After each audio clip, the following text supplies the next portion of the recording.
Hello and welcome y'all to the aftonhead YouTube channel, where it is just another FNAF theory channel, but William Afton themed. I am the head of the aftonheads, and in my first video, I like to present my beginning to current day FNAF timeline. Some things to mention real quick. This is my interpretation, so when new games or media come out, it'll probably change. This is a condensed version of the timeline, so only main events will be listed, so things like the Bite at 87 or the events at Murray's Costume Manor won't be really listed. Before we start, I like to lay out my beliefs on the lore so you can get a grasp of what we're working with. Remnant and Agony is the glue that connect everything together. Remnant is normal spirit energy infused with metal that can be melted down and extracted, but it can also be burned away if the temperature is too high. Agony is the same thing as Remnant, but when it is infused with metal, it is done so with pain and misery, and cannot be burned away like normal Remnant. There are 4 continuities of the timeline. I believe that there are the movies, the books, the Sky era games, which is FNAF 1 through Ultimate Custom Night, and the Steel era games, which is everything post Ultimate Custom Night. And all these continuities revolve around the 0 point field, which connect all of them together and cause all the weird coincidences that you see, like how Sky is the rogue indie game developer in Help Wanted. But if we were to take all the games and condense them into a singular timeline, I think it would be like this. Secret of the Mimic, FNAF 4, FNAF World, FNAF 2, FNAF Sister Location, FNAF 1, FNAF 3, Pizza Simulator, Ultimate Custom Night, Special Delivery, Help Wanted, Help Wanted 2, Security Breach, and the Security Breach Ruin. And one more thing, I will be putting the year tracker on top of the screen so it's easier to follow. And one more last final thing. Sure, cool guys? Press the like button or the subscribe button if you think so. Thank you.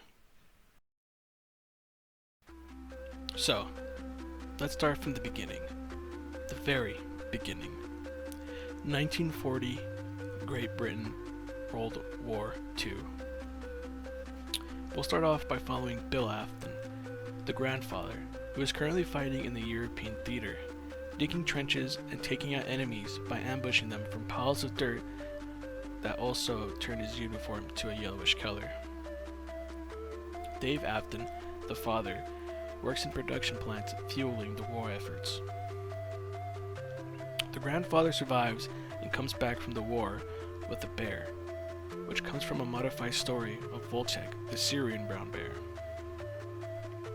The Afton family reunites, and the father and his wife try for a child, and thus William Afton is born. The grandfather, too old to work, sets up a fairground on the border of the city and the forest, with the main attraction being the Fredbear Singing Show. The father and the mother, busy with managing and expanding mining operations, neglect William. While growing up, William bounces between the fair and the city, which causes him to learn the various skills that he's known for. One day, while working at the fairgrounds, William and a boy who is a bit younger than him lock eyes with mysterious tension.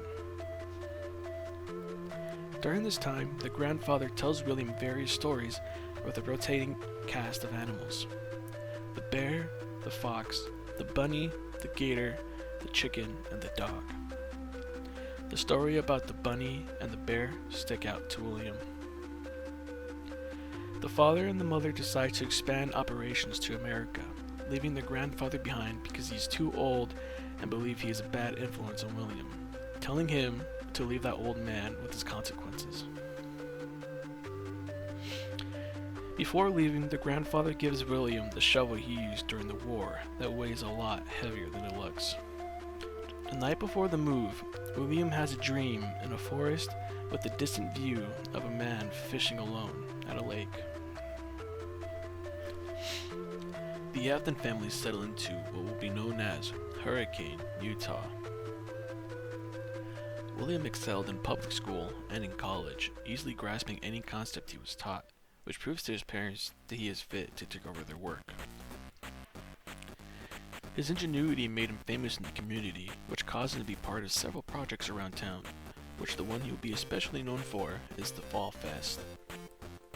Both of William's parents pass away coincidentally at the same time, giving the real estate empire to him.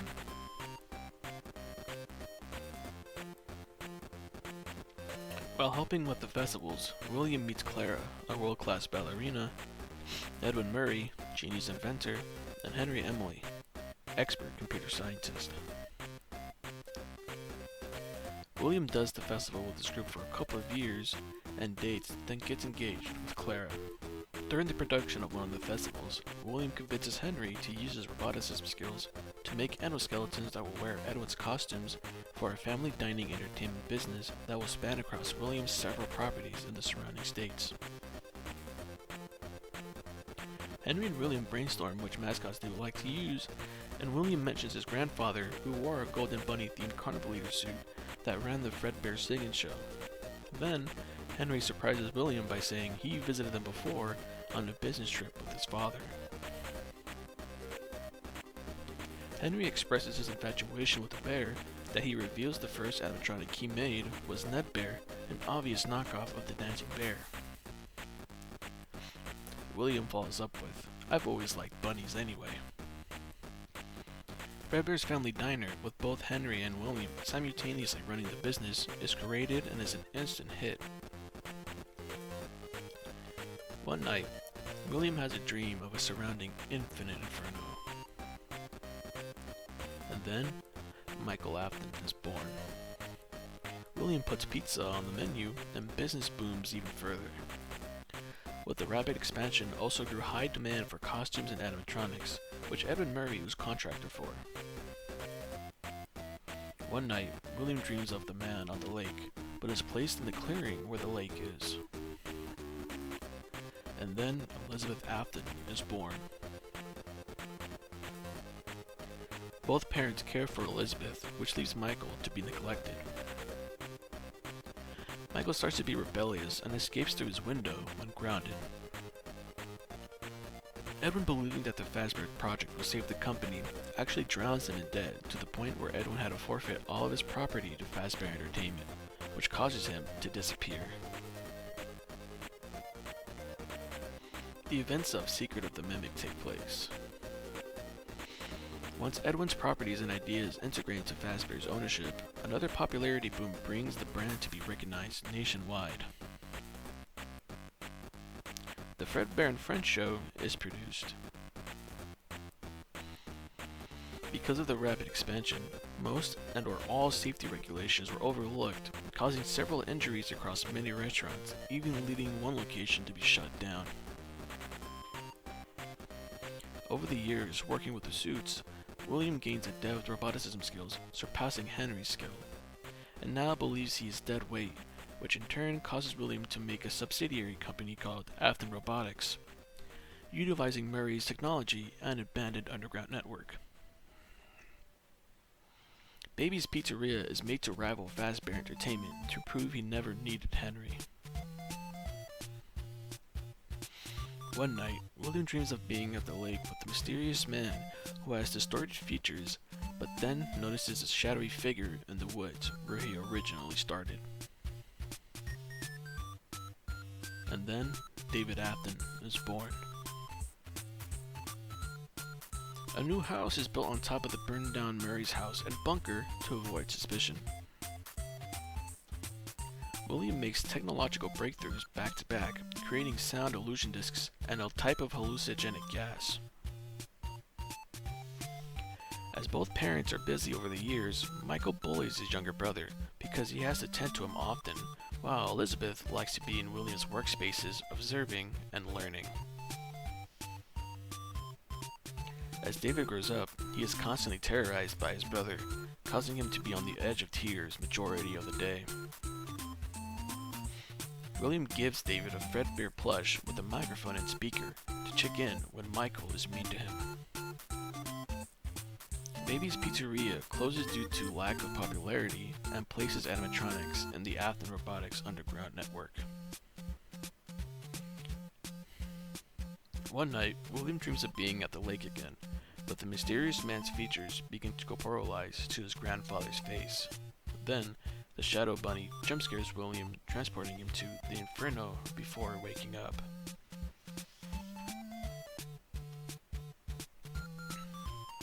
On his 5th birthday, David Afton is carried by his brother Michael and his friends to Fredbear's mouth to give him a kiss. And during the struggle, David dies by spring lock failure due to his tears and shaking.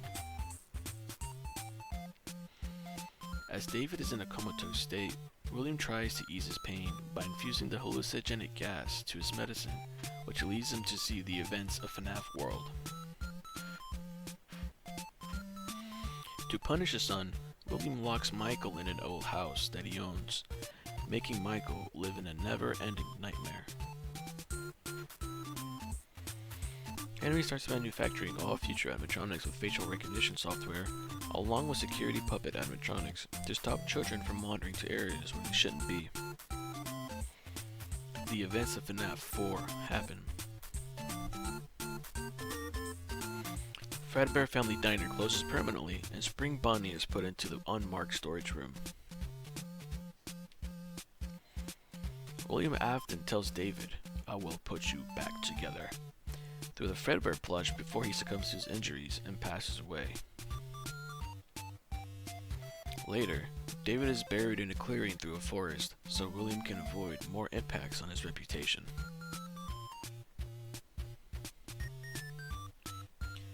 William resorts to alcohol for his depression and starts to neglect Elizabeth.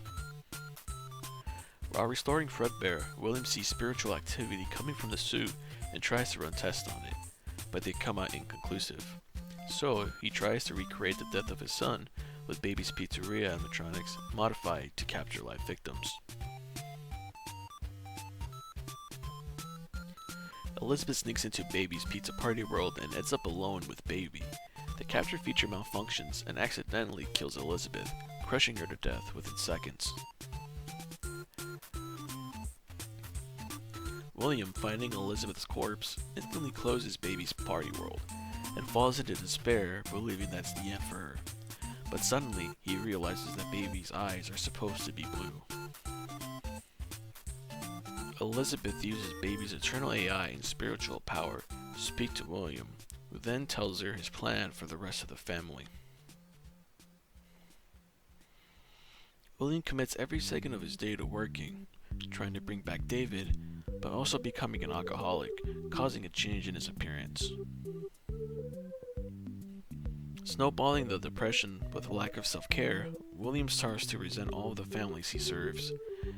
He decides if the world is going to take everything from him, he is going to take everything from the world. While refurbishing Fredbear's Family Diner for the opening of the new and improved Freddy Fazbear's Pizza, William realizes the bunny suit is still in the unlabeled back room. Later that night, he wears the suit once again and picks his first victim. For the opening of the restaurant, Fazbear Entertainment sends a set of old and withered Freddy and Friends animatronics that were part of mysterious deaths from separate restaurants. The events of FNAF 2 happen, as well as the Chica High School novella from Ultimate Custom Night, describing all of William's killings throughout the week. Which is also the reason why the withered animatronics also become active. William uses old prototype Freddy and Friends animatronics from Murray's Costume Manor for his experiments on the victims. As William is connecting the dots to the rebirth of his son, he remembers the key component could be on the dual lockbox that he kept hidden away. William goes to the old house for the box, but also releases Michael, believing that he still has some use, putting him in the house above the bunker. Opening the box revealed the old army shovel William's grandfather gave to him, which somehow William knew that it was the cause for all the dreams. Using the melted agony metal on Fredbear with whatever remains of David inside, William finally achieves the rebirth of his son, but in a limited capacity, so he sets up a final plan to complete his family.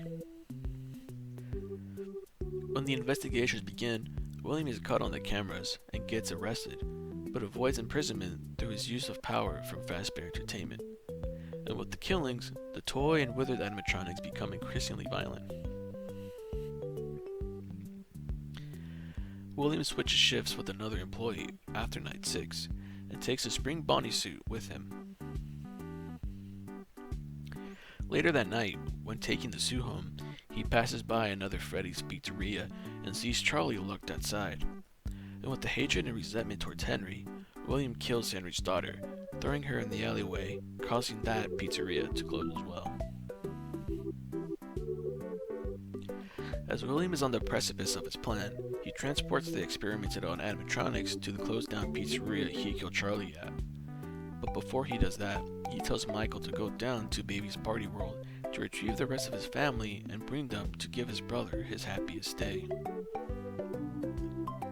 The events of Sister Location happen, which lead Michael to unravel the mysteries of his father, but then gets disemboweled and enters his body, allowing them to roam in public to find William. But they wander aimlessly because of the AIs fighting against each other. At the end of the week, a lone teenager sees William moving the Fredbear suit along with the exposed viscera.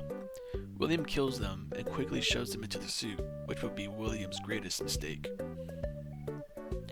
As he is waiting for Michael and the rest to show up, the public gives life to the experimented on animatronics and one by one try to kill William, but are quickly dismantled when the programming glitches. As he is standing over their souls, laughing at them, a full spring-lock failure occurs in the suit, slowly crushing William to death, forever trapped in a tube of his own making. Michael Afton, stuck between life and death, travels across several states to find his father, using the Afton name to get access to Fazbear Entertainment resources to help him gain a lead where his father might be. FNAF 1 takes place, but Michael loses any and all leads on his father. Michael goes on 30 years of relentless but fruitless hunting. A small-time funfair contractor decides to use the history of Fazbear Entertainment to create a horror attraction. Michael catches wind of a company using Fazbear property and gets hired by the contractors to work as the security guard. A few days pass as Michael works here, and on the verge of moving on, the contractor reveals that they found one. A real one. Curious as to what it might be, Michael shows up the next night, and finally, after decades of searching, he found him. The mangled, rotten corpse of his father. But as the days pass, Michael understands that it isn't his father anymore. The events of FNAF 3 happen. At the end of the week, Michael burns down the horror attraction with Springtrap inside, with the hope to end him once and for all. Springtrap survives the fire and is reborn into something worse. Local enforcements and public contractors clean up the fire and find salvageable items that will be put up to auction. What is thought to be the scrapped remains of the night guard, the monster scrap trap is thrown away at a local dump.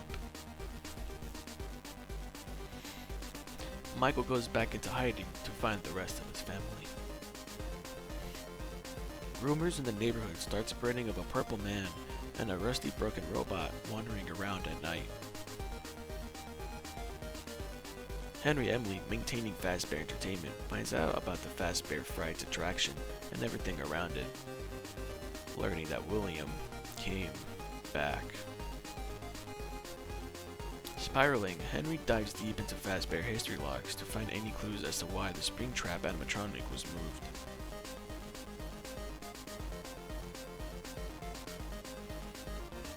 Each clue and mystery brought Henry all the way back to Baby's party world, in which he found files for Afton Robotics.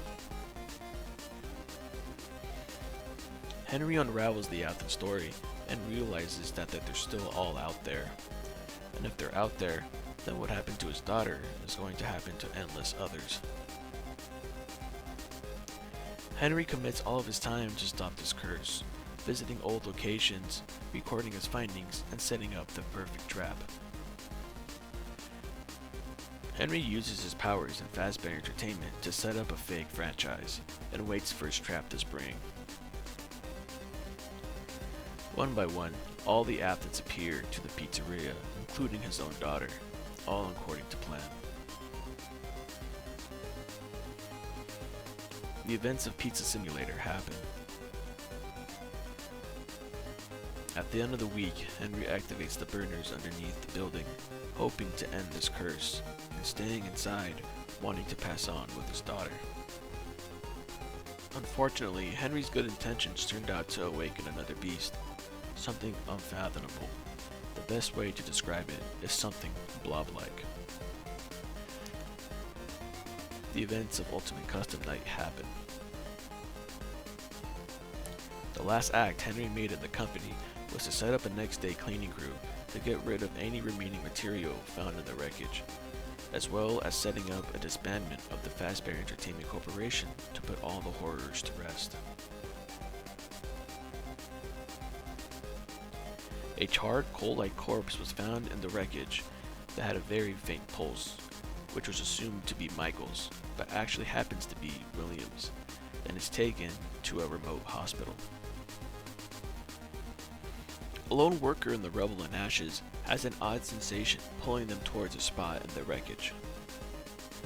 They unearth a circuit board for a robot that is slightly burned around the edges, but is mostly considered to be untouched. Entranced, the worker sneaks off with it, but accidentally misplaces it trying to hide it, which in turn pass it on to processing for recycling. Not too shortly after, either a secret relative or a capitalistic entrepreneur takes a liquidation contract from Fazbear Entertainment and transform whatever scraps of the company were left into an LLC. The events of Special Delivery happen, bringing Vanessa into Glitchtrap's influence. The LLC secretly hired an indie game developer to make games that loosely tell the history of the company, and when all the games were released, the company turned on the developer, filing a defamation lawsuit.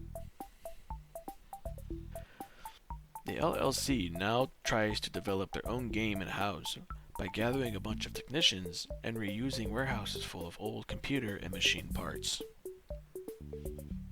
The events of Help Wanted 1 and 2 happen. The game explodes the franchise into unreasonable success.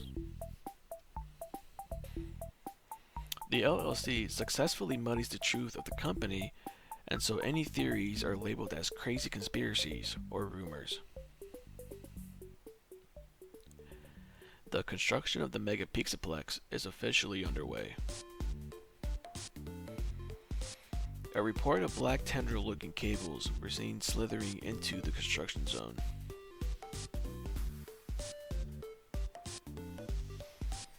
The Pizzaplex is finished after a couple of years. The events of Security Breach happen. After Gregory escapes with Freddy, they rescue Vanessa and vow to destroy the evil deep inside. A couple of months pass, and with a plan, Gregory calls Cassie for help.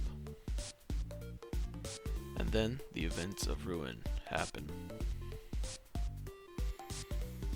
And with that, we have reached where FNAF is in current day.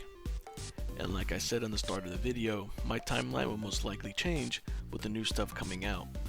For example, the FNAF 2 movie is right around the corner, so maybe we'll get more insight as to what Henry did after all of William's murders. But with that being said, if you enjoyed and want more videos, hit that like button, and hit that subscribe button, and hit that comment button, and hit that share button, and thank you for watching. Bye bye. You're insane. You're in pain. I can tell by what you're saying, but I'm Nightmare Freddy and I'm in your head. I'm Nightmare Freddy and I'm in your bed. Better flash your lights, check the halls all night. Flash the closet too, better flash it twice. You can survive. Flash your light or you will die.